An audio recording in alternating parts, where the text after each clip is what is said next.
Well, Lee Smith's sentencing finally opens the door on a disputed audit of the A.P.D evidence room. It was sealed by the S.B.I when it became clear that drugs, guns, and money were disappearing. Buncombe County DA Ron Moore sealed results of the state investigation and independent audit and says the time has come to make those findings public. News 13's Frank Crocker continues our live team coverage at the police department. Frank, exactly when will that information be released?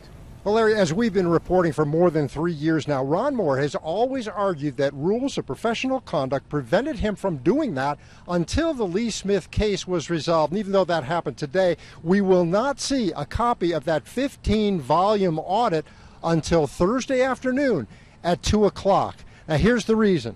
Moore tells News 13 that he has now directed his staff to prepare for the release of what will amount to as many as 3,000 pages, an exhaustive examination of the old police evidence room. The auditor's already stated he found it in disarray. It's still being inventoried by a new A.P.D property team, tens of thousands of items. Moore says the public will likely find results of the outside audit disappointing, that there are still plenty of questions.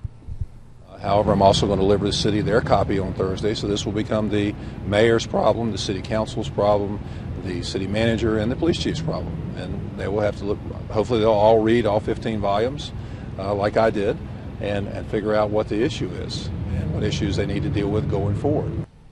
The A.P.D says this new evidence room operation, established more than a year ago, represents a big step in the right direction. It's run separately from that old area, which is still being inventoried. Now, Moore says that the audit is disappointing because he doesn't believe it contains any real revelations. He says it backs up the notion that has already been confirmed that the old evidence room was a mess and that items went missing. Now, the news media is invited up to his office on Thursday, again at 2 o'clock. He said, bring plenty of paper. The county will provide the ink, but this is volumes and volumes, and it's going to take a long time to pour through it. We'll be doing that, and we'll let you know what's in there just as soon as we can.